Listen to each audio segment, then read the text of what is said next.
The Buffalo Bills are 2-0 now. 2-0. Right, Kanzi? Hell yeah. We're shipping up to Boston 2-0. I don't ever want to hear you say that city ever again. Okay, listen. There's an explanation Go to Yankees. this. There's an explanation to this, I promise. Okay. Anyway, episode 5, ladies and gentlemen, Broken Tables, Broken Dreams podcast. Benny and the Jets. Joseph and the Technicolor Dreamcoat. Episode 5? That was not planned. That was crazy. Oh, my God. Why I started like that. So you've been to a Sabres playoff game, right? Multiples. Okay. So the first one I ever went to, I was in high school.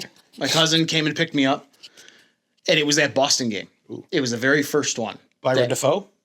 I think so. Ooh.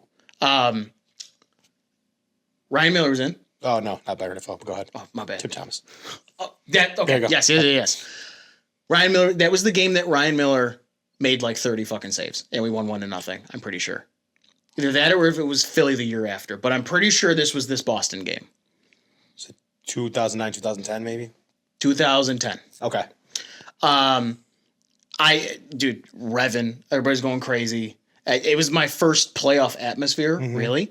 And like they were playing Dropkick Murphys, and the whole stadium, because we had won the first game, so we were still at home. So the whole stadium, when he went, ship it up to Boston, everybody went 2-0. It was kind of cool. Was that the year coming off of the Olympic gold medal? Yes. So funny story about that, real quick, not to hijack your story. No. Go ahead. So, it was the end of it anyway. One of my buddies was dating this girl, and we would go up to Pittsburgh like once a month. She went to Duquesne, and we got tickets to a Penguins Predators game. It was when Shea Weber was still on the Predators. Okay. And Predators won, and at the end of the game, I'm walking down, and I hear the PA announcer go, next game is against Buffalo here at home, and this guy from Pittsburgh goes, yeah, we're going to see Ryan Miller piss down his leg.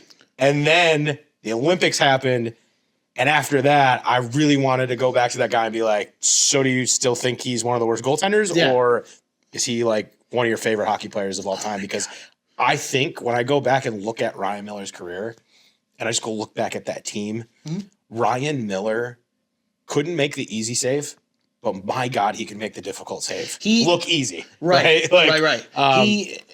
He's still my favorite. Hashick's my favorite goaltender for Sabres history, but Ryan Miller is like 1B. I mean, he's given me some great memories. Yeah. Before we get off on too much of a tangent of this, I had like a couple of people I know, like my cousin, when they decided to raise a banner for him, kind of didn't like it just because, well, he never won anything, this, that, and the other thing.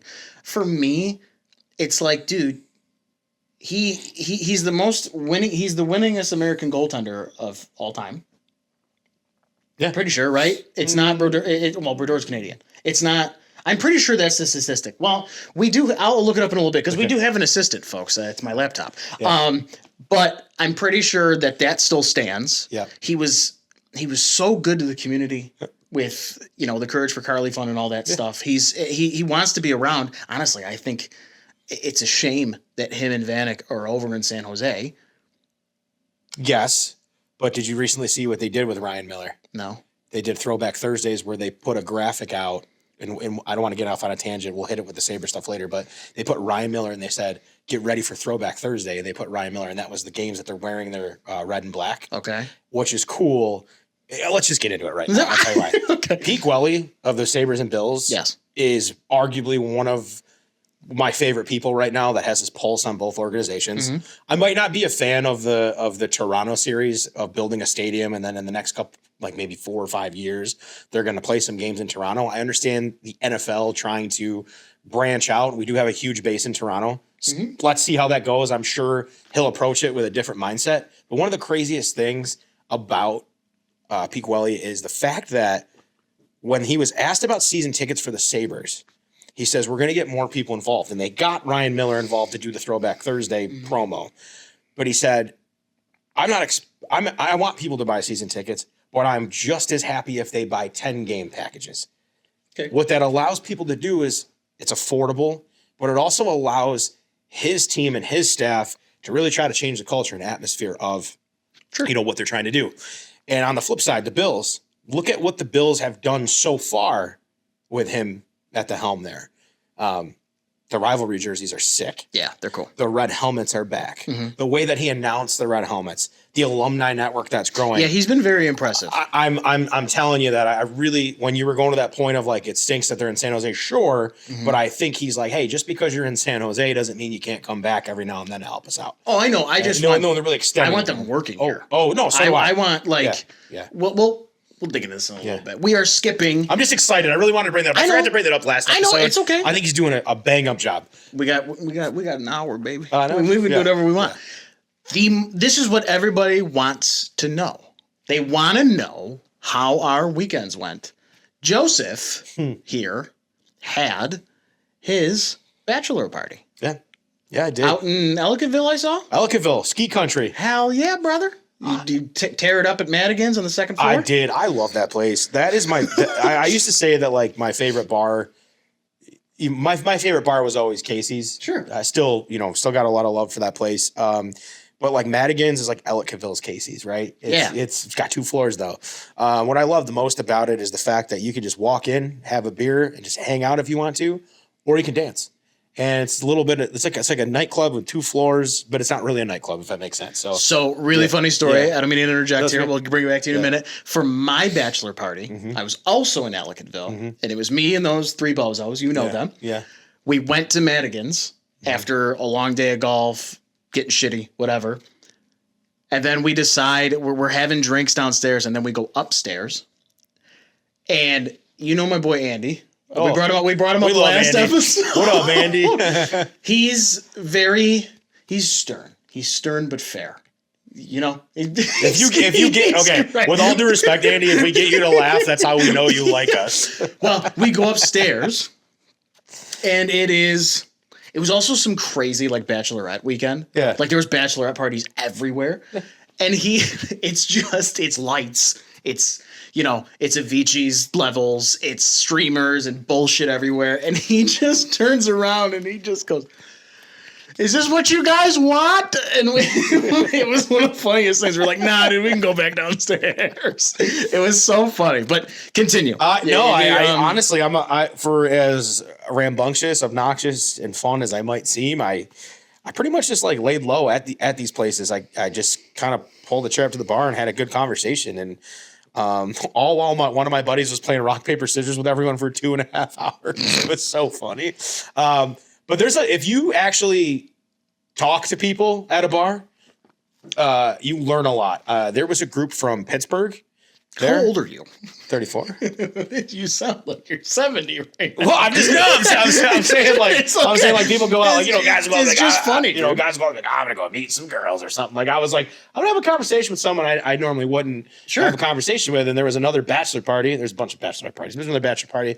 Guy comes over. He's like, "Oh, you're getting married. When you get married?" We're going through the conversation. He goes, "Oh, we're from Pittsburgh." I go, "Oh, sweet." And all of his friends are Steelers fans. He goes, "But I'm a Bills fan." I go, "How does that make sense?" He goes, I hate the Steelers. I was like, "This is great." So, we were talking about the Bills a little bit, but it's really funny how everywhere you go and you talk about sports with somebody, they always go, "Man, I hate your team, but I love that Josh Allen." And it happens a lot. And that was kind of what that weekend consisted of. But I had a lot of pizza, a lot of wings. Vinny brought the karaoke machine to the house. He brought it. He sang till like 3-4 in the morning. I don't know why. He looks up to the TV and he's like, "Hey, we're gonna do this." And I rallied and we were singing. We sang like 8 to 10 songs. I'm passed out. Woke up the next morning, kind of hung out and did Madigan's again. Like we just went right to Madigan's the second night. That's so funny. Madigan's is sick. I highly advise if you're in Ellicottville to go there. But really excited. I think we're about 18 days to the wedding, and everything's just kind of hitting me like a ton of bricks. You'll enjoy it. They're not kidding, by the way. It fucking flies. It's flying. My wedding was the coolest week of my life. The day was the best. The day before was, that day before. Mm-hmm. I don't know if you guys are doing the same thing, but we had kind of a girls and guys night kind of a thing, which may have been what your bachelor was. Yeah, it's just so fun. Man. I'm pretty much bachelor out, man. Well, I know. Also too because ours was destination, right? So it was kind of engineered that way. Sure. But I'm telling you, man, it's killer. You're gonna love it. It's really, really cool. I want to hear less about my weekend and more about what did you eat. And for those playing along at home, I went on Ben's wife's story and I saw Lady Gaga, and I go, what? And she goes, Ben will tell you on the podcast. Oh, yeah. So I want to hear all about Lady Gaga. Okay, can we? I'm going to start by saying this. 10 toes down. Lady Gaga's the shit. I don't know if anybody knows that or not. I'm sure there's a lot. Huh? Did she rain on you? Yeah. Okay. I'm pretty sure. Yeah. Okay. Anyway, I've seen her twice. The last time I saw her was in high school. I went in silver pants because I was the Tin Man that year for the musical, and I just brought the pants. Dude, listen, theater kid at heart, bro. You're looking at fucking Troy Bolton here. Oh my gosh. You're looking at Tin Man. You're looking at Rolf from Sound of Music. I was going to be the baker in Into the Woods, but I quit because I'm a fucking idiot. All right, tell me more about the silver pants. So I advise everybody, guys, girls included, whatever you want to do, go see at least one of her shows. It is like the best movie / Broadway musical you've ever seen. She cuts them into acts. Like, and this one specifically, like this whole tour's theme is like this old Victorian kind of like two queens killing each other vibe. Like, it's like, dude, coolest shit ever. And, you know, she puts so much work into it. She's a classically trained singer. Bro, I'm not kidding. She's the shit. I'll tell you what. Wait, real quick. Mm-hmm. Here I am thinking that you took Shelly. It sounds like Shelly took you. No. Well, my mom and sister came. My mom and sister are like obsessed. So it was like the four of us, and the offer was there. My mom was like, "Would you like a ticket?" I was like, "Fuck yeah, the four of us will go." And then we had a couple friends meet us who are big fans of her too. She is way better and way more talented than somebody I could name who charges 3 times as much for her tickets. Just saying. Don't blame her. She got a good agent. What do you mean, don't blame her? Don't hate the player, hate the game. Oh, okay. Lady Gaga has a tour just as big, and she's gonna go $1 billion. You have to understand that I have a 7-year-old niece that if I say on camera what I think you're thinking you want me to say, she'll nenever talk to me again. I know. We'll probably her whole room is that specific. We'll probably get hated on. And honestly, we won't even say the name because we'll probably get sued. No, I know. And it's probably not my place to compare the two in the first place. Everybody can like what they like, but in my opinion, Lady Gaga. Go ahead. In my opinion, she's the shit, and I think everybody should go see. Guys, if because everybody goes to concerts, everybody watches movies that the other one wants to watch. This is one you will enjoy. I guarantee it. She even gave out these really cool wristbands that we were too late to go or to get there that went with the show. So she started the show with this really cool red light show and a giant dress and all kinds of crazy shit. And then all of a sudden everybody's wristbands lit up. It was sick. I know why you like Lady Gaga. Why? She's in The Sopranos. She is? Yeah. So remember when AJ gets that custom pizza? It's on his mother's birthday. Remember on his mother's birthday, he said, can you go to, what's that kid's name called? Egon? Can I go to Egon's house? First of all, what a stupid name. Yeah. Egon. Sorry if anyone's named Egon. Yeah, it's not stupid. Just in that Jersey they probably lived next to Mordor. Yeah, whatever. Oh, God. Anyways, so I'm watching, I was going on the Sopranos thread, and they said, look for Lady Gaga. And I'm like, what? So it's the episode where it's Carmela's birthday. He asks if he can go to Egon's house.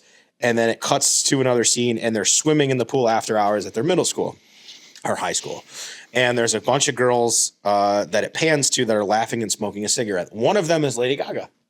I didn't know She's in The Sopranos, and that's one of your favorite TV shows. I didn't know that. So it's a full circle moment for you as a fan. It really is. She's also a baddie too. She was also in American Horror Story too. Yeah, she was. Yeah. Anyway, so I did that this weekend. It was really cool. Yeah. Cool, man. It was really cool. We ate at a place called Moretti. Like the beer? No, this was but no. This was okay. It was a really cool, really big building, pizza, pasta. I got a rigatoni. Fucking dynamite, dude. It was so good. It was so good. Half rigs or full? Half. I'm big on the half rigs now. Yeah. And it was like a vodka sauce with a little bit of chili. Chili flakes or chili? Chili flakes. Chili flakes. Red hot. Chili peppers. Okay.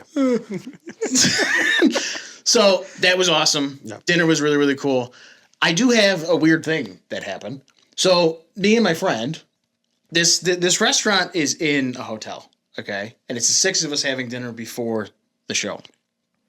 So we decide to use the water closet before we decide to leave. So it's in the lobby of this hotel that this restaurant's attached to. Okay.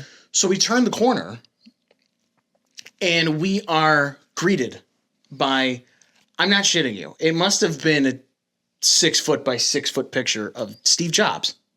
Just his face. And like, it was enough to like stop us. Like we were like, okay. So we go in and wash our hands, we come out, and we're like, I need to know about this. Like what is the point? Like why is this? So we go up to the hostess, or at this point, concierge. And we're like, hey, what's with Steven over here? And she goes, nobody knows. We go, what? She goes, nobody knows. It's just, there's only 2 of them. There's only 2 of them in the world, and they have one of them, but nobody knows why it's up. There's no affiliation. He doesn't like own that part. He didn't like own that part of the hotel or nothing. They just have this giant blown up photo of Steve Jobs just hanging in right next to the bathroom. Probably because Steve Jobs is a brilliant marketer. Was a brilliant marketer. I don't know if you're familiar with why like Apple is so much better. I agree. At marketing than like Samsung. Do you know why? Why? Because when Sony and Samsung and everybody else came out with these MP3 players, they were like, hey, you can download 20,000 songs to this device and boom, you have music. Everyone's like, cool. And Apple's like, 50,000 songs in your pocket. Oh, in my pocket? Yeah. See, like he was like brilliant that way. So maybe it's in the lobby like, we love Steve Jobs and that's how we run our hotel. Maybe. But clearly not. You asked her and she said, nobody knows. She goes, nobody knows, dude. It was dying. We were dying. No. And then we went to a really cool bar after the concert called Civil Liberties, which is really cool. You drummed on the bar. Yes. Yep. They were playing Iron Maiden. Iron Maiden's great. They played like 80s. They played like 80s hair bands all amazing. Night. I love that. And like it's a type of bar too, which like it can come off as kind of pretentious sometimes, but there's no menu. You just sit down, you tell them the spirit that you want, you tell them the flavor that you want, like if you want it to be citrusy, more boozy, like whatever, and they just are like, here's the best fucking drink you can possibly have right now. Dude, don't like you get out of here. It was sick. It was such a good time. What are you gonna do? My mom stayed up till 3 a.m. Hell yeah. Good on you, Sue. I love a good Sue story. I've met Sue before. She's a blast. Yeah, she's great, brother. Well, speaking of running to the hills, there's a team in the AFC East. What a good segue. I know. I could never do just is running to the hills but can't get out of their own way. You goddamn right. And that's the Miami Dolphins. Yes. Trash. I don't know. Usually I kind of peek at Twitter to see how much you've tweeted. I don't know if you've been on Twitter or X or whatever we're calling it these days, but usually I go on there and I see you interacting with Dolphins fans saying, listen here, buddy. Like, yeah. And Dolphins fans are going, listen here, buddy. We'll love you forever if you blow us out 60-7 so we can fire our coach. And that is just something out of all the fan bases that I haven't seen out of the Dolphins since the Josh Allen era and since the Tua Tagovailoa era. Tua Tug of whatever. No one's going to know. You got it. Not gonna work there anymore. I trust you. But I had Tonga not gonna work there anymore.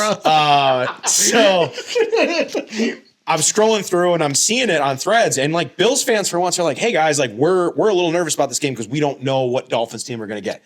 If you look at the Bills defense, awful first game. They look stout last game. Joey Bosa figured it out, but that's the Jets. Now we move on to the Dolphins, and we don't know how many yards per carry we're gonna give up. But Dolphins fans are like, don't worry, we have Tua and a wide receiver that can't stand being in Miami. So I'm excited for this game. For once, I'm more excited about the drama that could ensue on the Miami Dolphins sideline. Right. And if I'm the Bills right now, this is an opportunity to completely crush the Dolphins. Like completely crush them. The worst loss, it could be the worst loss in Miami Dolphins history. Okay. Right. But I don't want to sit here and say we're going to completely blow them out because we tend to take our foot off the gas. We got sportsmanship, but it was just incredible to see Dolphins fans from their blown lead against the New England Patriots to lead up to this game. You have, I think it's like Fins Up is one of the guys on X. Yeah. It's just like, yeah, cool. Yeah. All right. Yeah. Just beat us. Like whoop us. And we got Mike McDaniel literally saying, well, in order to win games, you got to win games. You got to win games. And you got to win games. Is this guy for real? Dude. So you caught me at that. That was a couple of years ago. I laid out a tweet to somebody. Yeah. It was one of the reporters posting. He posted a picture of elbow room. And this was the day that we lost because Josh threw the ball 62 times in 120-degree weather and like his arm gave out. Yeah. That was the game that Ken Dorsey blew up the press box. Yeah. And this guy looked at all the Bills fans that consistently go to elbow room and he posted a picture of it and he said, you guys vacation where we live. As some kind of shot. And I said back to him, we win where you live. And I got like bunch of likes, and of course we lose that fucking game. So my entire DMs are filled with people talking shit and everything like that. It was Omar Kelly. Yeah. I remember. Yeah. Oh yeah. So I get blown up that game. And since Dolphins fans have done the same thing they always do, now that their team is not good, they are nowhere to be found. There's a couple of the tried and trues who've been around and everything like that, but it's I'm sorry, it's a fair weather fan base. It is what it is. I have never, because they've been loud for 2 years now since they put that super team together. Now they're all old, and now Tua is looking worse, and now you got Tyreek Hill spouting out the mouth. He definitely doesn't want to be there, and McDaniel's sheen has come off. I've not just on X this week alone. I have never seen more people rooting for the Bills against dude that are Dolphins they're fans. So against that team. They're especially this turn on Tua. They were so convinced that he was one of, and I'm not sitting here saying Tua's even a bad quarterback. No, but what they raised him to for so long, like, yeah, we know. We were telling you this entire time. We know that he's a one-trick pony. We know he's not a past first read quarterback. Like, and he not to mention the dude has the nerve to get on the microphone and get snippy with people. Like, bro. Did you hear what he said though? About Josh? Oh yeah. Don't get me wrong. Most quarterbacks respect Josh. 100%. Most quarterbacks wouldn't say what Tua said. No. He was like, yeah, man. It was like somebody asking him how he felt about his older brother. Yep. You know? And I like sat there and I was like, this is really awkward. It's really awkward. I don't know if he's trying to like play a mental game, but then all of a sudden Josh Allen's got a visor on in practice, just looks so badass because he want to bust his nose. But I don't have the exact context of it, but last week when he threw that ball to Tyreek and he missed him, I'm pretty sure he was like, "Yo, Tyreek, I can't throw it that far. You gotta come back for me."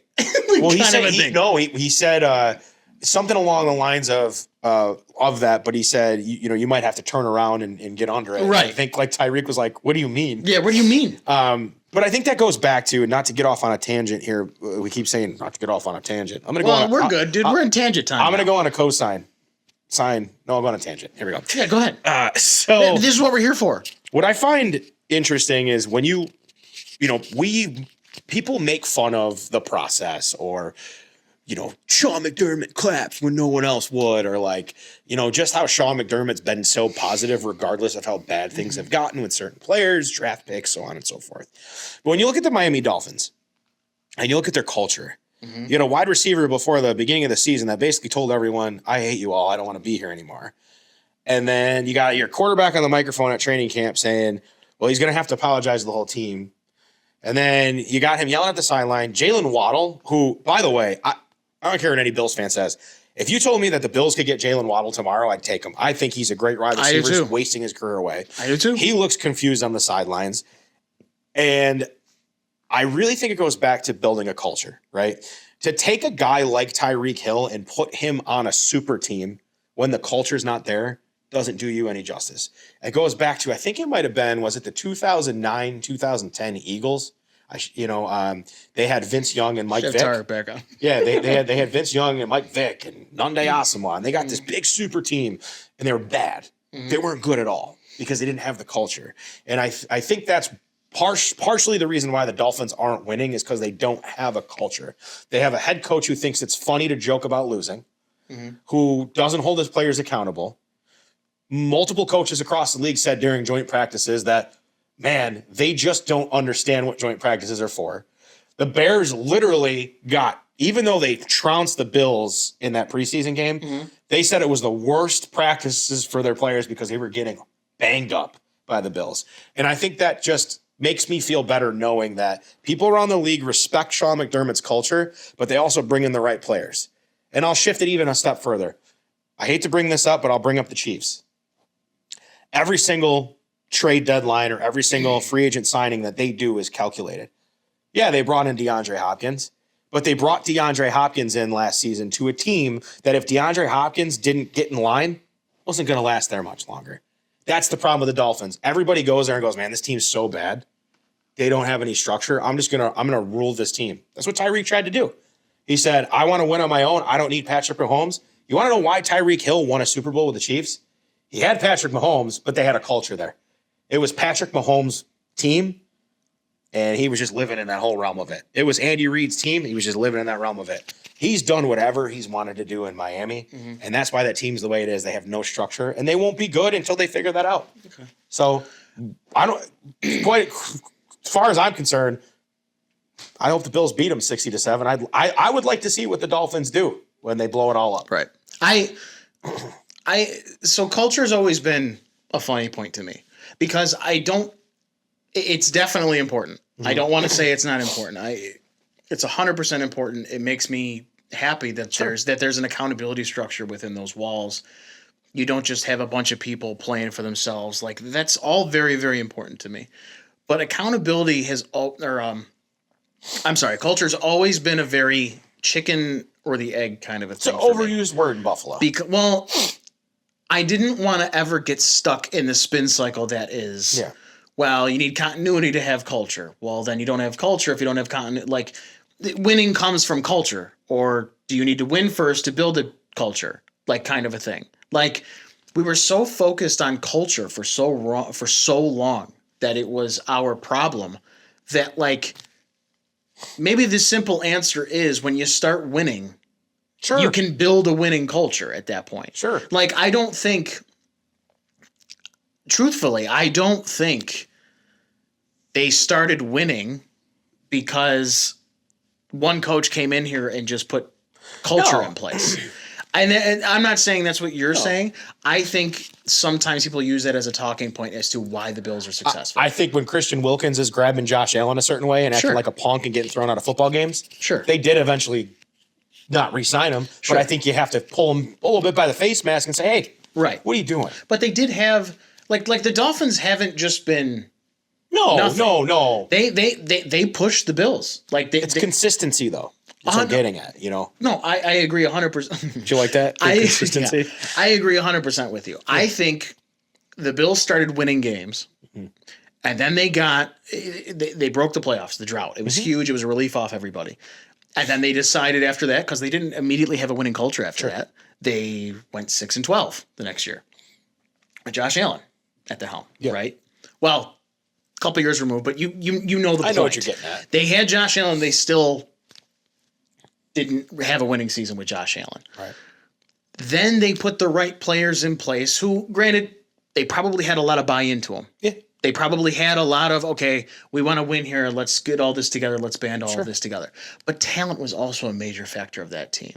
You need to get a bunch of winners. You need to get a bunch of people of higher-end talent at a good price. Yeah. And once you have enough talent to float you, then culture kicks in. Then it's like, okay, the coaching staff all has a certain way. All of our players have a certain way. And once that culture's in place, that is when you start getting more out of your third and fourth rounders. That's when you start stringing more and more wins together. That when you think their winning culture is what helped them last year. Yep. When everybody thought they were going to fall apart last year, and they stuck it together because everybody bought in. So I'm not even saying I'm disagreeing with you. I just think I just always get worried with the word culture. From the last point I'll make on this is, I think when I look at the dig stuff that happened and how it was like me, like at the end, it was like me. What about me? And then they were like, you know what? We're done. We don't need this. We'll ship you wherever you want to go. Okay. And I think I'm as much as I understand what you're saying, I want to give credit to them because then I look at like Joey Bosa, right? Mm-hmm.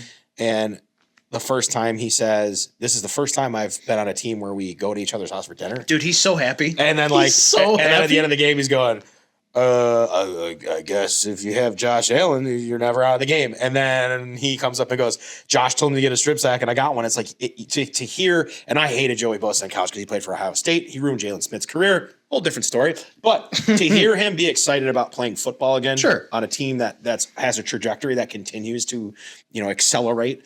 That's kind of more what I was getting at. I totally get it. You could bring in a superstar like Joey Bosa that was sought after by San Francisco and all these big teams to say, you know what, I'm where I need to be right now. Right. And like I said, I'm not even saying I'm disagreeing with you. I honestly, it might just be scar tissue because for 17 years of my life, there was a conglomerate of people who said, oh, you got to build a culture first, then you'll start winning. The Sabres right now. Okay. No. Sabres later. Just let me bring it up later. Okay. God damn it. Yeah. So, no, but so Joey Bosa is really funny. Yeah. I know he's like got a super dry sense of humor. I would love to see him and Rob Gronkowski go on the show. Are you smarter than a fifth grader? Right. And I know he's like I said, he's Joey Bosa. He's funny. He's quiet. Everything like that. I don't know if you're going to agree with me on this. He always kind of sounds like he's on the verge of laughing when he talks. So I saw Josh run that ball and I couldn't believe it. He's uncomfortable. Right. He's not and I'm not really even saying it's a bad thing, Joey. Words. I don't mean to insult you because you can break me in half. But I think it's a really cool story that he's coming here and he's so happy. And he's so just that first game, just watching him. It was watching him watch Josh take them down the field. It's hilarious to me.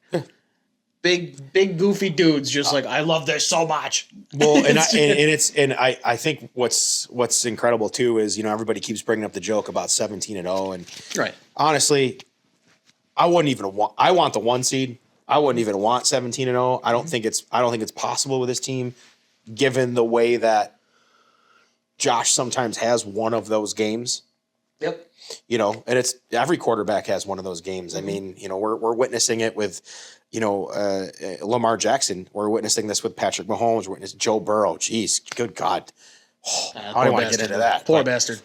But that guy's taken more hits than Andrew Luck did. Well, he's getting compared to Andrew Luck now. But when I look at it, I want the 1 seed. When I look at the Bills right now, stay the course. Win the game. If you win the games you're supposed to win, you'll get a game like Baltimore where you get luck on your side, right? But you look at guys like, Josh has one of those games. Lamar has those games. He'll be playing well. And then all of a sudden you get to like the fourth quarter and it's like somebody's hitting an Xbox controller and, nobody knows where he's going. That's not taking anything away from Lamar. It's just every quarterback has that game. And, Josh, that's like Micah Hyde said and like Jordan Poyer said in the past, you ride the wave with Josh Allen. There's highs to highs, and there's the lowest to lows. Sure. But we signed on for this because of what he's capable of doing.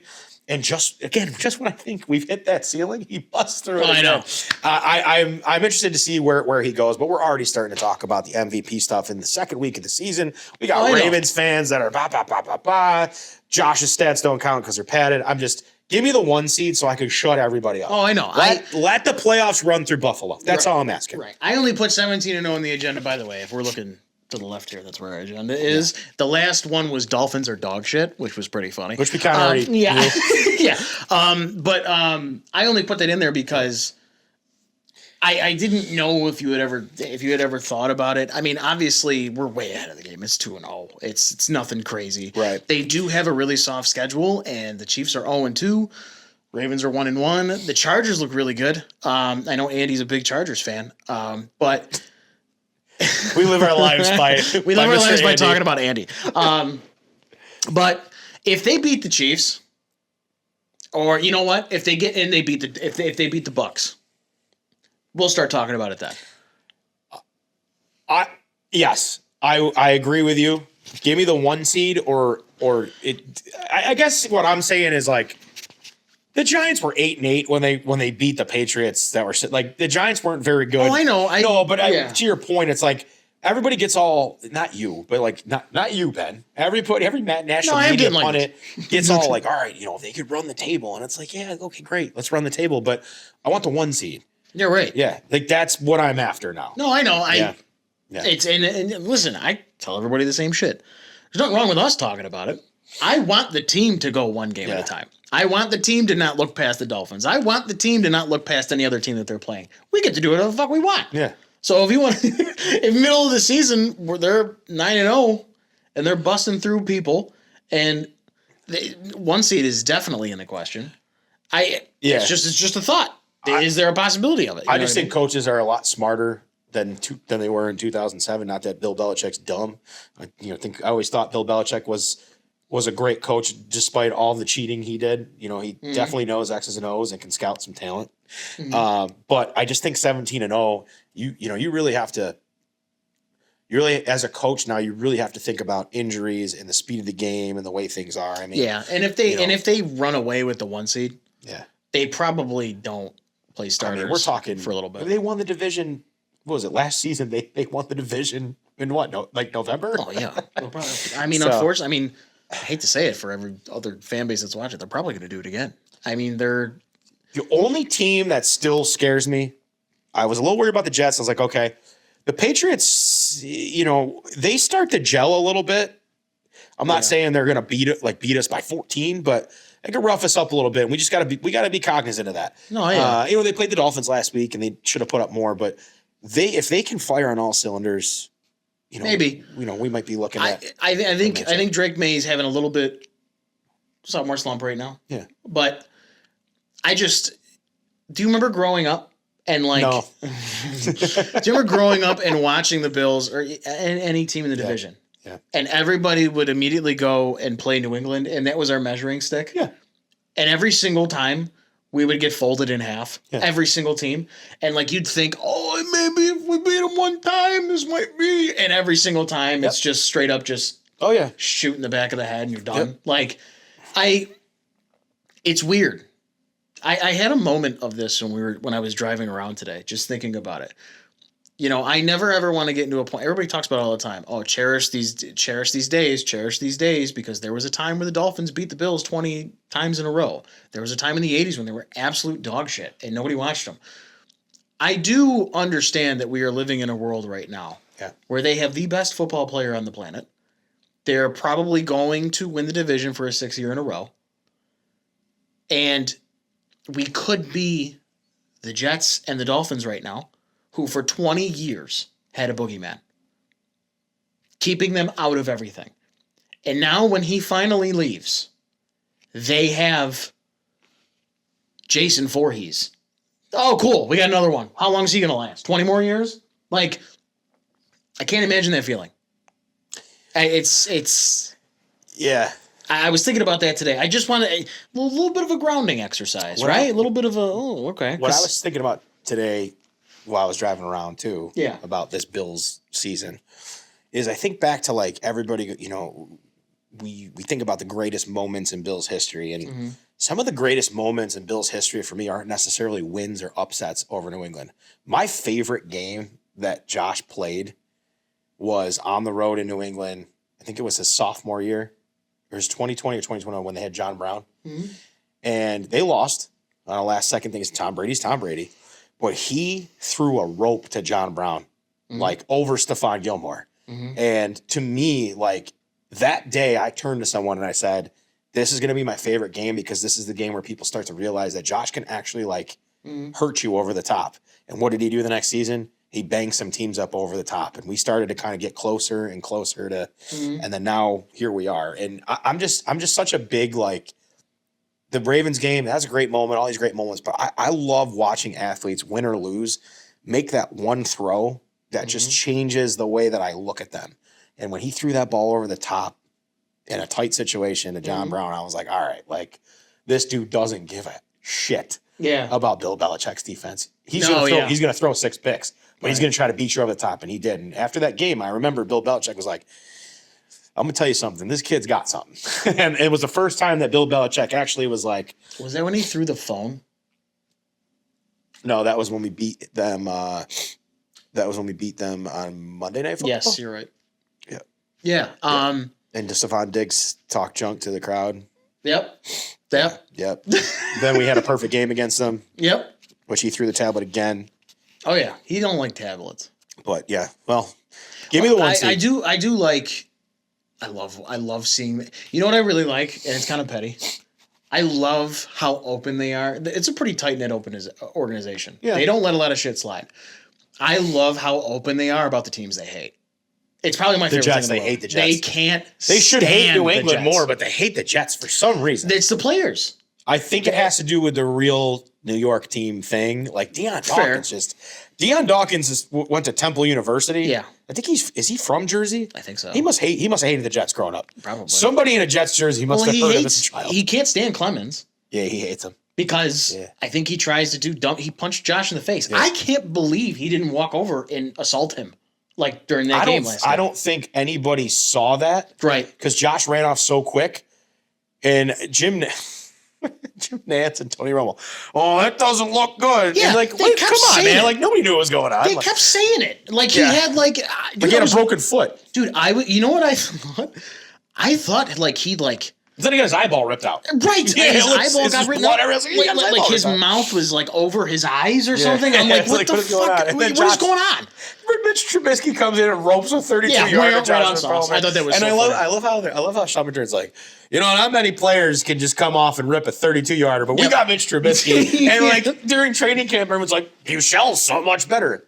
I like Shane Buechele too, but preseason doesn't matter. Mitchy biscuits, baby. Yeah, I mean, that was great. But. Well, and I like McDermott even had a comment after that game. Yeah. Like, because give the game ball. Well, because Josh's nose is all swollen, and everybody in the locker room is like, it's still not as big as Bosa's. You're getting close. But like they're all joking about Bosa. it. Yeah. Right.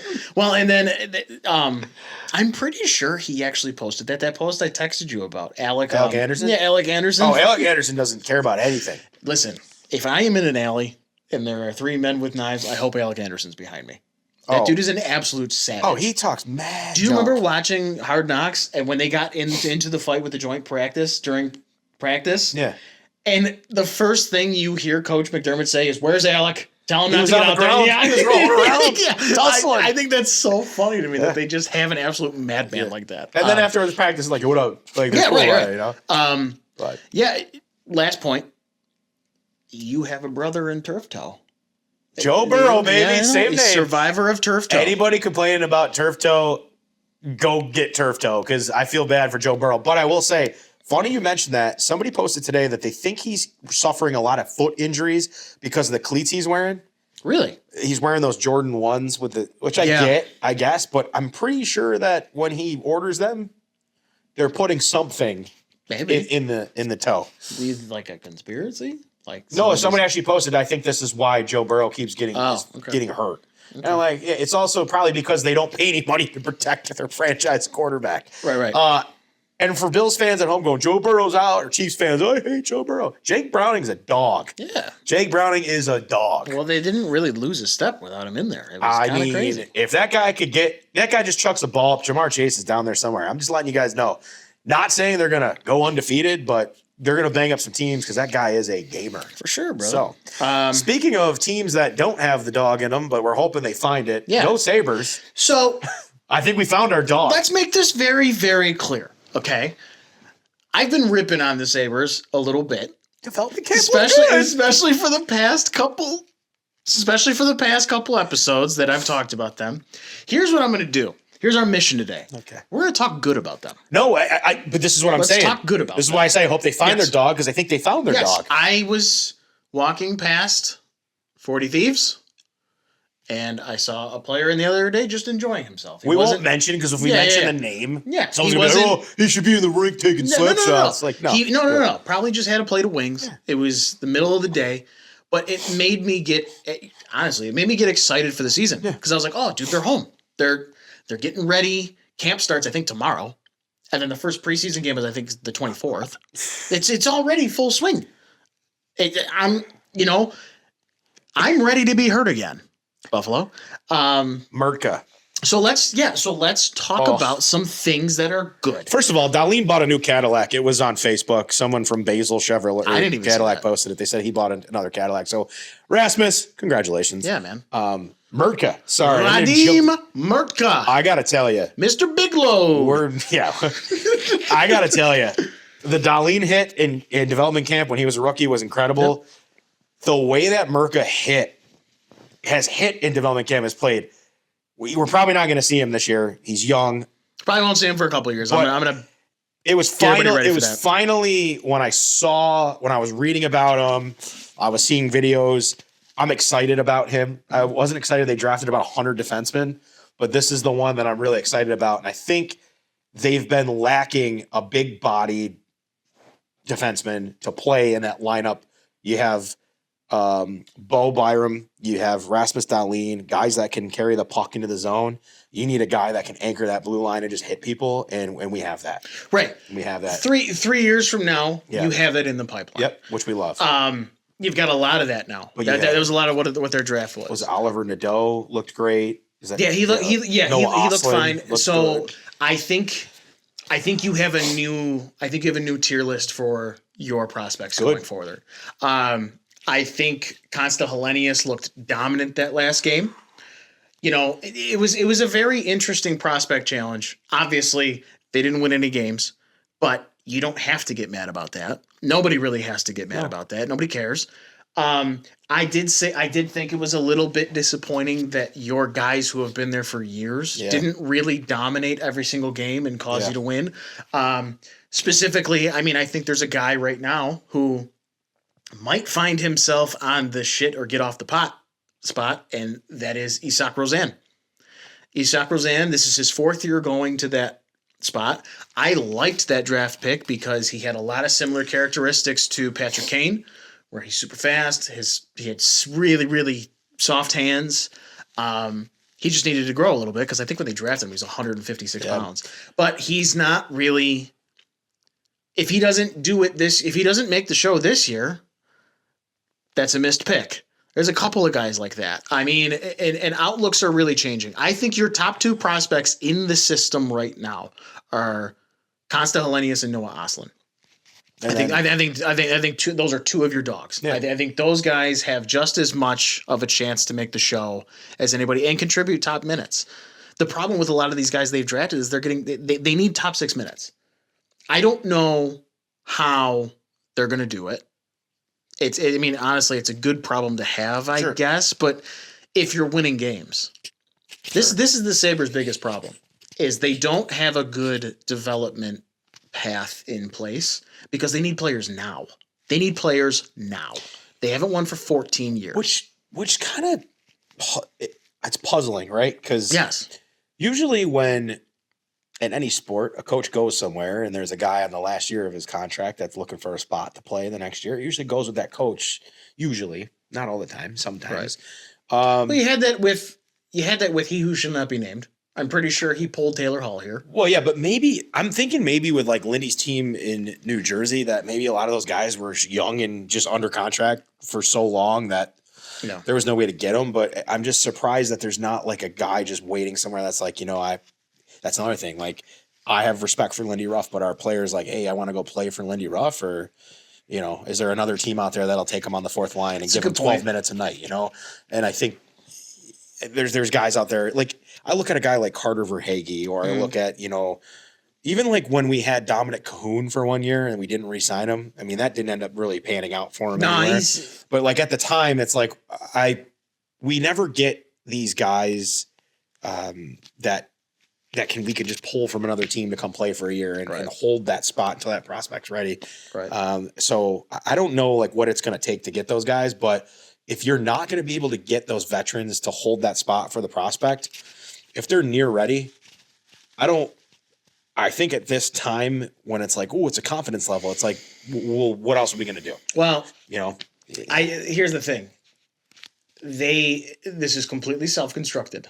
Yeah. They did this. Yeah. This is their fault. They are at a position right now where they are missing 2 top 6 forwards that will bring them to the next point.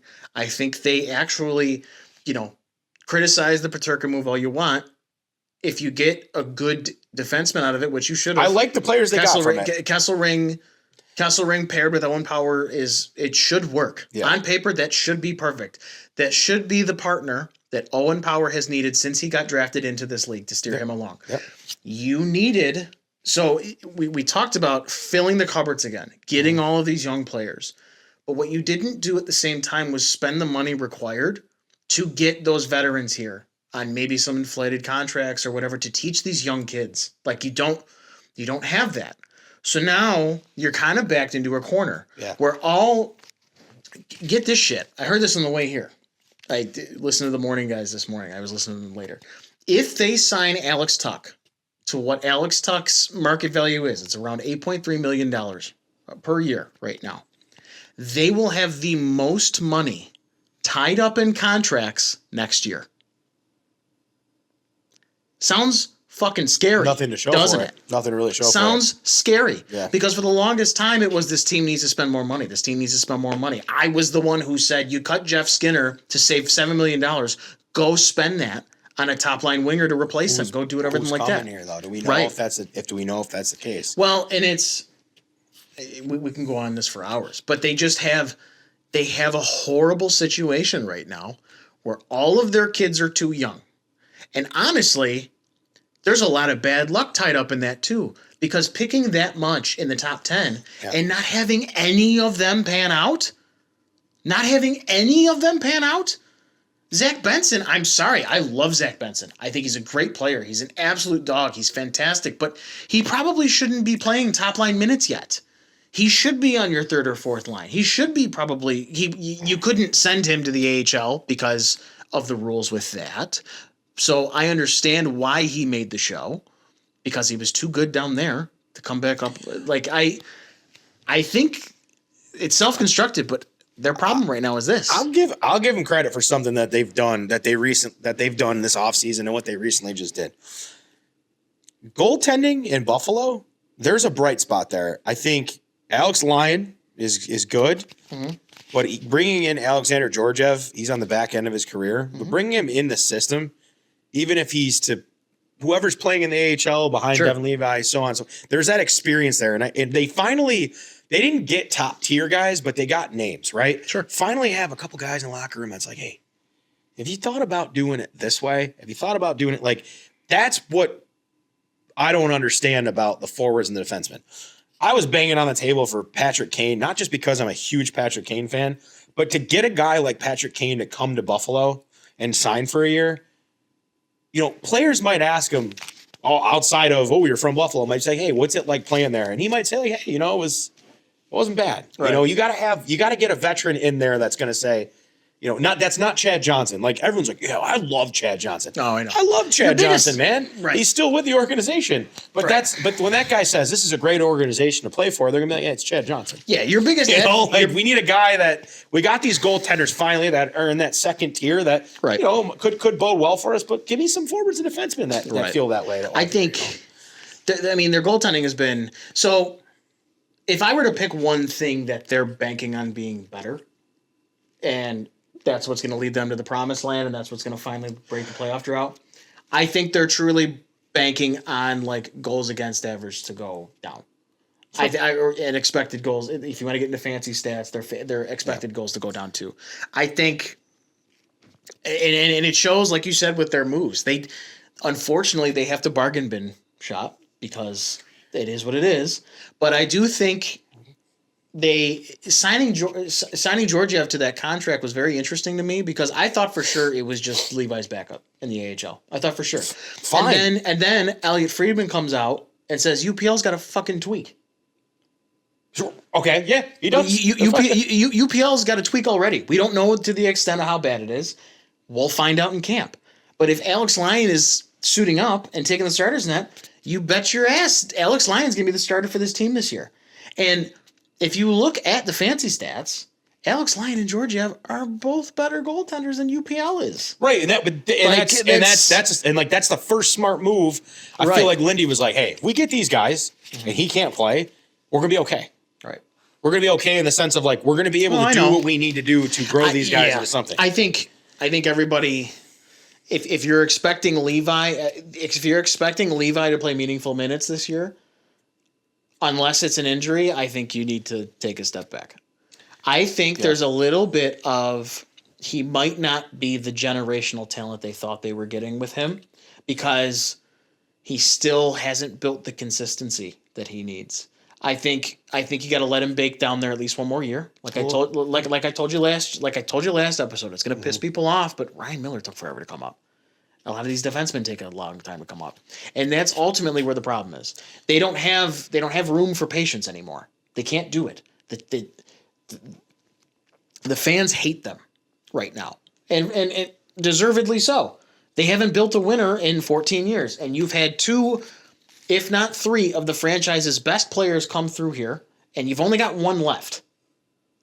Please don't make that 0. That's ultimately where they are, and it's like I said, it's only so many people's fault, but it's definitely theirs. It's funny you mentioned that.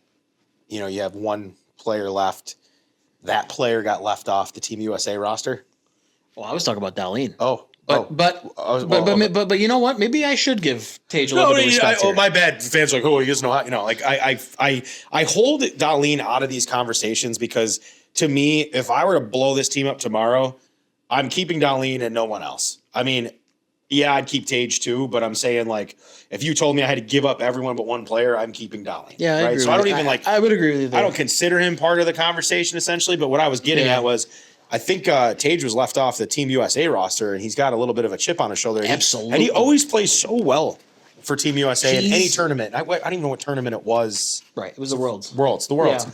So if you don't think for a second that he's going into the season like piss and vinegar, I just wouldn't be surprised if we see a 50-goal scorer out of him this year. Well, a healthy Tage is the Tage that gets Lemieux comparisons. Fair or unfair. Yeah. He's just an absolute monster at 6'7", who should not be able to skate and move like that, and he does. And the thing that's really impressed me with Tage is he's not just a goal scorer anymore. No, he plays two-way hockey. He plays really good two-way hockey. He's one of the only ones who comes back. I think he gets a bad rap because of his line mates at times, and that should be fixed, hopefully. But I want to give Tage all the respect in the world. I think Tage should be a 100-point player if he stays healthy. The dude's the dude's wrist snaps like every year. It's unbelievable. And he's one of the easiest people you can tell that is hurt when he stops playing like that. It's just frustrating to me because I hate to compare the eras of hockey because hockey's changed so much, but I go back to the 97 to 99 Sabres, and you think about guys like free agents, right? Like Dixon Ward was on, like, nobody wanted him. Right. And the Sabres got him, and Dixon Ward scored some of the most meaningful goals for the Sabres in the 90s. And then there's guys like Curtis Brown that came from San Jose. Sure. Who the hell was Curtis Brown, right? And then you had guys like Brian Holzinger came up, and it was like, who's Brian Holzinger? He's one of the best players. Jeff Sanderson. Right. And now I push it forward, and I think a lot about this, but we can't even get like a Dixon Ward. We can't even get a Curtis Brown. I don't know where we're looking or what conversations are going. We will never know. And this is the one thing that frustrates me. And I wish we did know to some extent. We always hear, oh, well, we made the call, but they don't want to come here because it's not Florida. Well, I mean, there's people that play in freaking Winnipeg. I mean, that's my biggest point. You're telling me that people want to play in Winnipeg because of the weather? No. Oh, the Jets are a storied franchise. If they were such a storied franchise, why the hell did they leave and come back, right? Yeah, so, 100%. I keep going back to that, and I just, I go back to Pete Gwelly. I really do think having him at the helm, kind of being the voice of the marketing and the things they're doing, hopefully could pump some life into the Sabres organization in the sense where, like, you see more alumni coming back. You see people kind of getting a little bit more invested and getting involved. I miss the days of just being able to go somewhere and they say, oh, I know you're a Bills fan, but we're not them Sabres. I miss it too, brother. The city vibrates when it's like everybody's that. like, oh, I saw you shared something with the Red Wings. I'm like, well, yeah, because my favorite hockey player literally plays for them, and my favorite hockey team just can't find a way to bring them to Buffalo. So, but and we're like rambling on about it, but really, truthfully, I don't need a household name. I need a forward that I just need a forward that makes a difference. And if the Sabres are going to go into this and say, we have young guys that we can pair around Tage Thompson, let them play. Like, I would rather finish like the Phoenix Coyotes did last place, but have all these young players playing. You know what I mean? It's kind of like, what's the point? It was like, what's the point of having Yuri Kulich down for four years? It's now it's time. He's playing. Listen, I understand your premise. Yeah. But a lot of that is boiled into frustration with how the team is performing now. I got you. If it was a better team, you wouldn't worry about that. The problem, and this is exactly what my point was. Yeah. They're at a point right now where their kids need to bake. Yeah. And they don't have any. Their leash is gone. Yeah. So now it's either, okay, play the kids, or what are we looking at? Another losing season? Because I keep bringing this up to this, man. It doesn't seem like much, but the jump from their junior leagues to the AHL is enormous. I agree. There's there's dudes who have been playing for 20 years who weigh sometimes 50, 60 pounds more than them. It's a man's game. It's completely different when they come up here. So they do need that little bit of seasoning. Kulich might actually be an outlier because he's one of the only – and this is where it comes down to development for him. I think they've been doing it wrong for a long time. I think they have been bringing guys up too fast. I think I'm sorry. Oh. You wouldn't care if the team was better. Your forwards, the fact that Yuri Kulich is one of the only forwards to come up, and he's like got like 100-something games under his belt in the AHL. Every player that should have 100 games coming up. It's just a fact of life. Obviously, if they overplay it, if they're down there and they've got 60-something odd points in 40 games, then yeah, give them a look up here. But I think you miss. I don't think you mean to do it, but I think you misrepresent how much that time down there needs, because we're not playing. We're not playing with college kids. No. I get that. I'm saying though that, like, again, going back to the player development, which we won't even get into the Adam Mayer stuff. Because that's just, the DUI and that whole thing. I don't want to speak on that stuff because I don't like speaking about stuff like that. We don't know what happened. Right. But, they go, director of player development. Okay. These are the things that aggravate me about this organization. Okay. Mm-hmm. We go at Kevin Adams, which Kevin Adams has a say in these things, but we go at Kevin Adams. Let's go at the guy who's developing the players. No, I agree with that. We always jump to the coach, the GM. Like, what are we doing from here to get to here? You know what I mean? And it's like, how long's he been there? Right. How long has this staff been there? Where, how do we change that? Maybe we're looking at it the wrong way, where it's like, we talk about roadmaps to the NHL. Maybe we just don't have the right guys that are building the roadmap or laying the foundation for them to get there. Well, I'm a forever Kevin Adams hater. I 100%. I think the team's problems today are direct results from his inaction. Sure. Don't get me wrong, there's things he's done good. I think a lot of his trades have been good. I think the 1-for-1 Bowen Byram. Yeah. Casey Middlestat. For Casey Middlestat. It's panning out. It's done great. I don't think Bowen Byram's the best defenseman on the team, not even close. I think he's the third best defenseman on the team. But Casey Middlestat's going to be nowhere. Yeah. So I think that was a good move. This Dylan Cousins move with, Kesselring coming back, probably going to work out. You know who'd play well in Lindy Ruff's system? Casey Middlestat. Probably. But I know. But this is what I'm trying to tell you. No. He ended the year fourth line in the Bruins. I got you. The Bruins team's not good. No.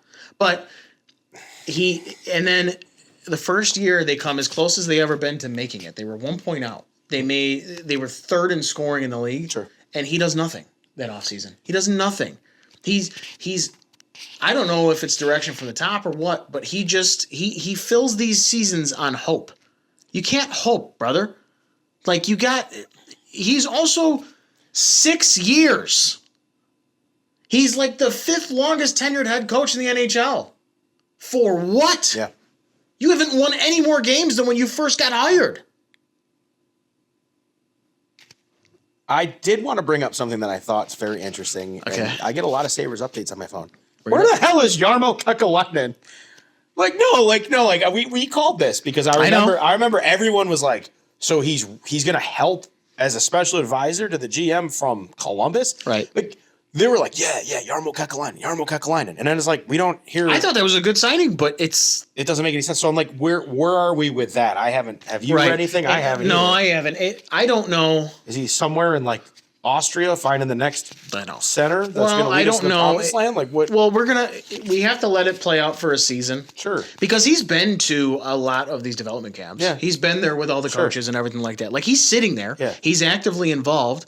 And I think they did a Beyond Blue and Gold where he had, during the draft, he had conversations with them and he was active in it. And he told them about what player looks good. So he is active.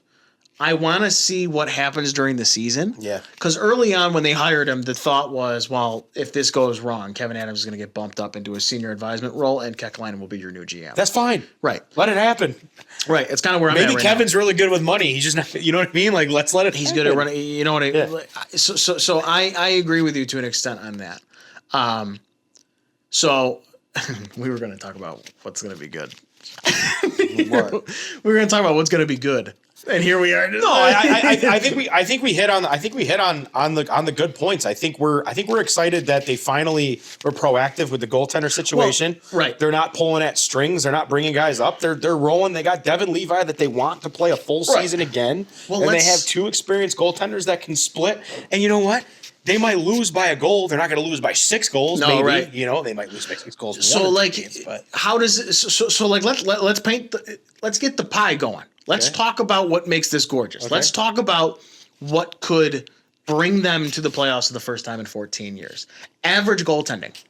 Your goaltending above average goaltending. I don't even need that. I just need average goaltending. Big saves. They got to steal a game. They have to steal a shootout. They have to steal a game. They have to steal a couple games a season, courtesy of the goaltender. Right. That's average goaltending. They haven't had a goaltender steal a hockey game since Jonas Enroth. Well, since the last 5 games that Levi played. Sure. But even then, Joseph, that is average goaltending. Yeah, okay. A couple stealed games here and stolen games here and there. Yeah, right. So I'm with you on that. And even if UPL doesn't pan out, you bring up Lyon, you bring up Georgiev. Hopefully you don't have to bring up Georgiev because he's had a rough 2 years. But I agree with you, especially in the case of Lyon. I think it's better than what you've had recently. That defense pans out. This could potentially be one of the better defensive units in the league when it comes to puck moving, when it comes to now adding Kesselring and adding Timmins. You have a little bit of back and forth for everything. Mm-hmm. I keep forgetting about Timmins. He's a very polished defenseman. He's not Connor Clifton either. No, and you'll pair that with Samuelson. Yep. You'll pair that with – they had way too many guys – playing out of position. Yep. And now it finally seems like you got all of those idiots. I'm sorry. I'm not going to call players idiots. But it finally seems like I didn't. It seems like you finally have pieces in place to like let Dahlin go be the quarterback, right? Yep. Where it's the weirdest thing. Him and Byram play wonderful together. Yep. But now maybe it opens up Owen Power's offense a little bit because Owen Power got drafted a lot for that offense. And if you can have 2 successful lines with great puck-moving defensemen, positive goals against, and positive goals for percentage, if you can get all of that and have that be a strength of your team, it almost makes up for the lack from that you got from Paterka leaving. In Lindy Ruff's system is my dad always said, it's the dump and chase. I'm like, what it is the defenseman gets the puck in, gets the puck deep, and the guys just they skate to it. And maybe we're looking at the lineup the wrong way. Maybe Lindy's comfortable with the guys going in the corners and just needs 3 or 4 guys to just get out in front of the net. You know what I mean? You're right. It's kind of an older style of hockey, but to your point about defensemen, like the more defensemen that you have that can see the ice, like we have right now, could bode well for us. It definitely could. Yeah. I think, and Lindy's changed his ways a little bit on certain things like that. He's always liked to mold his game around the player. Yeah. He's not like he who shall not be named. He's not like Housley was. Yeah. He's very, very much okay. What are you good at? Let's bring this out, or at least that's how he was sold to us as, right? So if that works out, he could be in the way of like, okay, cool. We know we have a bunch of fast dudes on the team now. We do. We can move the puck. He's very, very much. So we just can't finish. No, we could finish. They score more goals than anybody. Right, but I mean, like not anybody, not everybody. Like, here's a perfect example. Like when people are like, "Oh, Peterka got traded," it's like the last time I saw Peterka hit the net. Like, yeah, you know. Well, here's another thing. Things go great this year if you get Jack Quinn back. If you get Jack Quinn back, and you get more out of Yuri Kulik, if Kulik takes that next step, again, that's more of like the hope and praying kind of thing. Yeah. So I don't want to put too much on that. If I were to tier this, I'd probably go goalies, defensemen being the ones who take you there, and then your hopes and dreams of your forwards playing. Tage has to I hate to say this. Tage has to have 30 plus goals. Yeah. Yeah, he'll get that. I think Tuck has to have 25 or more. Yeah. Well, I would be more content with Tuck having more assists than goals because that's, I like that for him. It's got to stay healthy. It's another thing. But if I could get 30 to 40 plus out of Tage Thompson, I get my assists from Tuck. We might have something. And there's teams across the league that don't even have nearly as much of these names in the NHL as we do. Right. I mean, could you name anyone from freaking Winnipeg right now? I can, but your point. My point is how much hockey you watching that you know. Right. Well, these names. You know what's really funny? I have another point that would make them great, and everybody has forgotten about him. Who? Everybody has forgotten about him, and I even got it wrong, so I apologize. I'm going to change my answer right now because we did not trade Dylan Cousins for Kesselring. Oh, Norris. Joshua Norris. If he stays healthy. If he stays healthy, he's better than Cousins. He's our best forward if he stays healthy. Yes. With all due respect to Tage. He's the number one center. Yeah. 100%. Which makes us better up the middle. Absolutely. If you can get a healthy Norris. But again, do you know who would make a great third line center? Casey Middlestat. He won't. I know. I hate saying it, but like we're always 2 years late on something. No, I get what like when we decided we were going to move Sam Reinhart to center, and then we traded him to Florida, and where'd Florida put him? And what did he do in the playoffs? Okay. No, I know. Okay. I know. Yeah. I'm not telling fans are probably. I'm not telling them to go out and get Casey Middlestat. I'm just saying I think about the players that have gone out the door the last 5 years in this organization that would be helpful. I look at I think about even back to Curtis Lazar. Those kind of guys that it wasn't the right time to have Curtis Lazar, but now would be the right time to have Curtis Lazar. I think about these fourth line guys, these third line guys.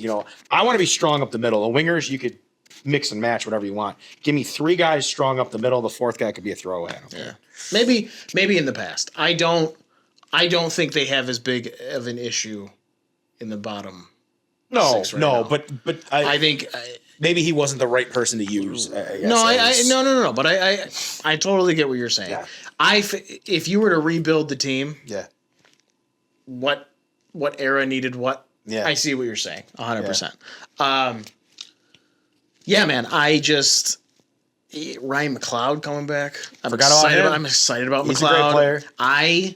When we made that trade, I had a bunch of people angry at me because I said it's a good trade. It was a great trade. You maybe overpaid for him just a little bit, but did you even overpay for him? Because he's stellar. He came in here, he blew his point total away. Yeah. Now, coming back down is a real thing. I can't think of the number or the name of it. What the hell's the word? A phoenix? No. Oh. Not the animal. I'm talking about the First actual. of all, it wasn't an animal. It was a mythical creature. It's an animal. It's a bird. Is it? Not a real bird, but a phoenix is also a bird, whether it's mythical or not. Harry Potter's real?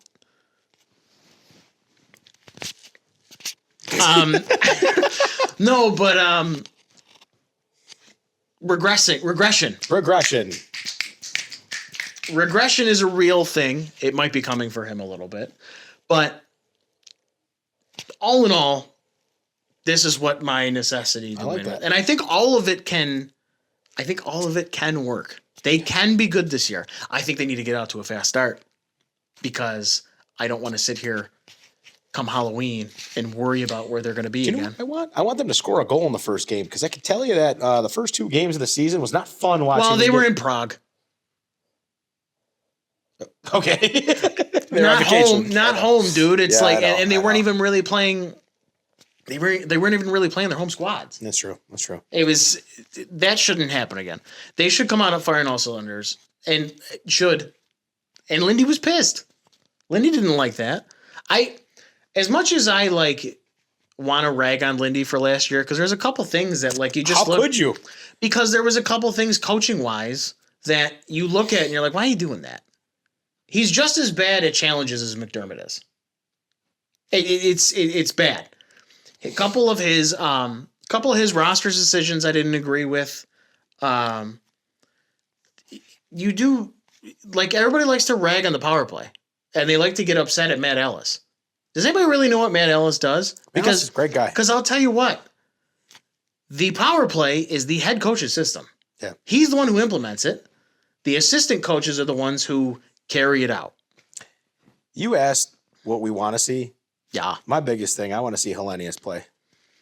You might get that this year. And it's not so much selfish reasons of wanting to just let him rip. He's the closest one ready. I want to see him play NHL hockey. I think it'd be great for this fan base. And I gotta tell you, I think it would be like the Energizer Bunny. I think it would give us a little bit more of a jolt, some life. Sure. I think he can skate. I think he's got great hands. I think he's got a great shot. I think he's everything that you need for this system.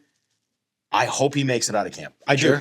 If he doesn't, okay, I'll be watching a lot of Amerks hockey. Well, if he's not, that's one guy that I can tell you. If he doesn't make it this year, or he doesn't play the last 13 games or so like they do with all those guys, he should definitely make it next year. He's almost ready. I mean, I want to see where that goes, and I want to see where Oslin goes. I don't know if Oslin's ready, but I'd like to see Oslin. And I think to your point too is with Rosen, these guys like Rosen, Oslin, and Hellenius. I want to see these guys play. Right. I want to see Rosen play more than 10 games. Right. I want to see him play 20. Give me a sample size. I do. Yeah, I do want to say this too for everybody watching. I do understand that not a lot of you follow the prospects as closely as I do, or even Joe does. So I understand if these are a bunch of names that you don't know. Yeah. Which is kind of sad because they really haven't had somebody to grab on and love for the longest time. We thought we were going to get it at 91 points, but people started loving the kids on the team again, and now half of them are gone. So hopefully that doesn't happen. Hopefully some of the names that we're talking about, you will grow to know and love, because there's a lot of them that I think deserve it. There's a couple of kids that they might not make the big show, but there's a lot of fun kids down there.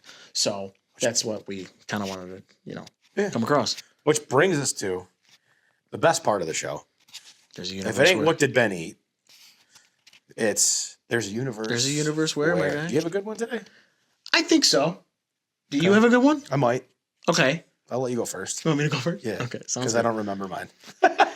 So it's funny because I was just gonna bide time to remember. Okay. I have one. Okay. Do you want time? No, go ahead. Okay. There's a universe where they don't trade Ryan O'Reilly right away. The Sabres. Yes. There's a universe where they deal with him saying that shit. They put him in a room and they say, this is going to be better. Because they didn't have to trade him. They didn't have to, look at that. I think that's ultimately what started their downfall. I mean, they weren't really good at that point. They had a pretty stacked team and they were still finishing bad. You could have just fired the coach and moved on. But I think that move right there started this weird knee-jerk reaction to things that they didn't have to do. What do you think? Do you have an opinion on what happens? There's things I've heard about the situation. Yeah. Through the grapevine. Okay. That I think even if he stayed, I think he was just miserable. Okay. And I don't necessarily know if what had happened was repairable. Ooh, I just got another one. This is going to piggyback on this. I'm listening to you. Yeah, I think maybe the way he felt he was treated in Buffalo. Can't say I blame him. May have never been repaired to the point where he felt, There's a universe where instead of making an 18-year-old Jack Eichel the captain as soon as he steps on the ice, they give it to Ryan O'Reilly. I think that would have changed. I think that changes so much. Changes so much. I think that changes so much. I think Jack learns a little bit more on how to lead. That doesn't take away from how great of a hockey player he still is. Mm-hmm. But yeah, I think that's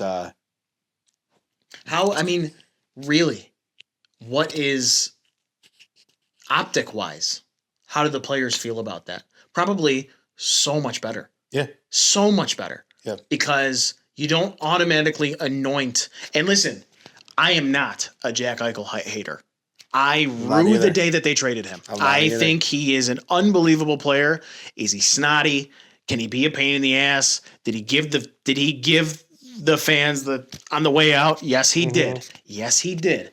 But that kid is a winger. That kid is a winner. Yeah. And he is every bit what they sold you he was. He's just that good. Dude, he was the best player at Four Nations. Yes. Like, he played for 4 minutes on the ice defensively with no stick. Right. But I think at 18 years old, giving him that seat was way too early. I think that may have been ownership driven too. And I also think too, when you think about captains and young guys, like when Sidney Crosby was 18 years old, do you know who was on his team with him? Mario Lemieux. Yep. Do you know who he lived with for a year?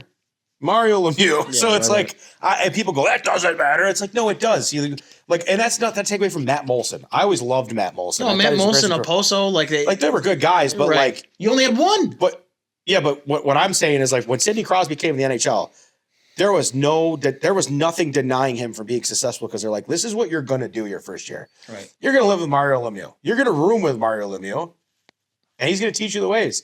And look at Sidney Crosby now. I got to tell you, for as much as I hated Sidney Crosby his whole career, I have a lot of respect for him. He's unbelievable. How he's had literally concussions, multiple concussions, and he's still one of the most consistent hockey players of our generation. Greatest moments, greatest teams he's been a part of. That leadership style he has, to the point where Evgeny Malkin 15 times could have left Pittsburgh and gone elsewhere, said, nope, I'm going to come back because I like playing with that guy. And if you watch videos of Sidney Crosby, you'll hear guys on the bench going, I can't believe Gino missed that. And he goes, guys, shut up. He knows he missed it. He'll get it back again. And sure enough, Malkin got it back. It's like, that's a leader. And to your point, I think if Ryan O'Reilly is named the captain, I think you're looking at a completely different Jack Eichel. I think you might have humbled them a little bit. Well, I think you're looking at a different team. Yeah. Because there was a decent amount of vets. Well, it was a young team at the time, but they brought in kids. They brought in guys like Evander Kane. They brought in all kinds of other people to fit around that puzzle. Right. And I wouldn't be surprised if that rubbed a lot of those players the wrong way. Right. That you're immediately anointing this 18-year-old. Yeah, he's got all the talent in the world, and he walked in and he was great. Right. But to immediately just put the team on his back, I think I really do think that was the wrong move. And I think that started the spiral. I don't think it was the tank. People can yell at me all they want about the tank being the worst thing that's ever happened to this franchise. I don't think it was that. I think it was how they operated after the tank. They have been through 3 GMs, 3 different teams. 3 different coaches since then. And I still think that they're building it wrong. Maybe they're finally doing it right now, but they're so long down the drain that, like, now their hands are tied where, like I told you before, they can't start their young kids and they can't sign anybody. Well, now what do? You just kind of hope and pray that you win. Well, here's one for you. Okay. There's a universe where the Sabres never traded for Dominic Hasek. I don't want to think about that. Right, but like, think about this though. Yeah. There's a standard in there's always been a standard between the pipes for the Sabres from before Dominic Hasek, right. But I feel like that's a good one. They never traded for Dominic Hasek. Right. I think that's a good one too. I mean, what do all your teams like that? What do all your teams look like after that? Well, there's a rumor about Ted Nolan and Dominic Hasek and why Ted Nolan got fired. Yep. Okay. About that. So Dominic Hasek doesn't come here. Ted Nolan coaches. And Ted Nolan was an award-winning coach. At the time, yeah. At the time. What does that do? Does Lindy Ruff become... Like, there's so much that comes out of that. Right, Dom doesn't come. That doesn't happen. Ted Nolan stays. Right. Lindy goes elsewhere. No. I like to think about that. Because they had... that... What year was it? Dude, they had Grant Fuhrer. They had Darren Pupa. They've had... I know. They had so many goaltenders. They had Olaf. I think the Amherst at one time had Olaf Kolzig. If I'm not mistaken, I think the Sabres had Olaf Kolzig, who went on to play for the Capitals and have a Stanley Cup Finals appearance. One of the best goaltenders. Right.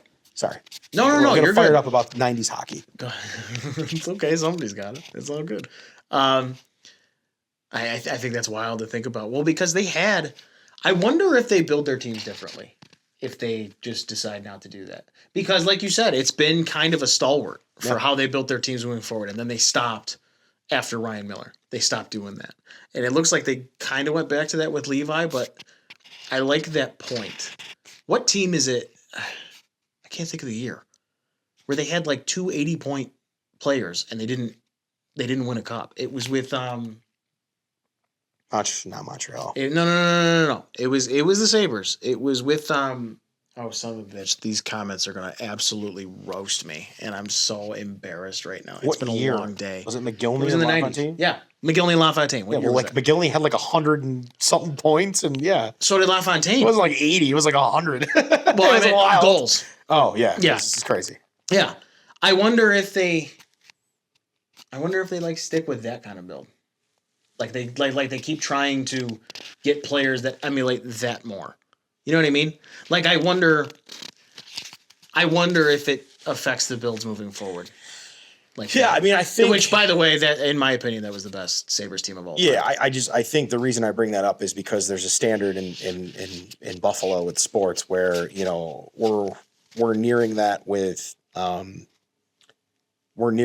safety talk, right? Like we had Poyer and Hyde. Not saying that it's going to be consistent, but you think about running backs. I mean, the Bills have never had bad running backs. No, they haven't. Like, right. You know, you go and you from finally got Cookie Gilchrist to, you know, O.J. Simpson to, you know, you got Thurman Thomas, Fred Jackson, C.J. Spiller, Marshawn Lynch. Like, there's no shortage of great running backs. Mm-hmm. And I feel like if the Sabres don't, I mean, you're looking at this. You have Hasek. Then you have Steve Shields. You have a logjam with Mika Norton, Marty Baron, and Ryan Miller. Does that all happen? You know, I don't know. I feel like for as much crap as we gave Darcy Regier back in the day, he didn't make. He looks like a saint now. He didn't make the trade for Dominic Hasek, but right. I think about how many goaltenders he had, the logjam, the things he did, the Dinas Zubris trade. You know, like there's a reason he didn't make moves at the deadline. It wasn't necessarily because he didn't have money. It was because he knew what he was doing, and he does it like a saint. Darcy, please come back. Well, it's the old saying, "Do something, Darcy." Yeah. And how much of that was ownership just didn't want to spend, and he was good with it. I mean, how much can we blame him for Briere and Drury walking? Is it him, or was that you didn't want to pay him? Yeah. You know, so I think that's a really good point. I think it was a good rendition. Well, in this universe, we got to wrap this up. Yeah, we do, buddy. I'm tired. But we want to thank you all for episode 5. That was terrible. That was awful. We'll work on that next time. Yeah, but we'll work on it for 6. Yeah. But thank you. That's embarrassing. Jesus Christ. Thank you so much, everybody, for following. I've had a couple people in public be like, oh, my God, this thing you guys are doing is so cool. Yeah. Thank you. I appreciate it. We're all over TikTok now, too. I'll post the links for that now in the YouTube. And pretty soon we'll be up on Spotify. So you don't got to watch our mugs if you don't want to. Coming up pretty soon, you can hear us on the treadmill and listen to us talk a bunch of shit, which I'm really excited about. Yeah. Episode 6 is next. Hopefully the Bills beat the Dolphins in a very convincing way. Mm-hmm. But yeah, buddy, it's been fun. Want to be a guest? Reach out to us. We'll get you on the show. DM us, brother, and sister. If you are a fan of another team or you're a fan of the Bills, want to come talk shit for a little bit, we're always down to do that. Yep. So thank you so much, everybody. This has been episode 5. Go Bills.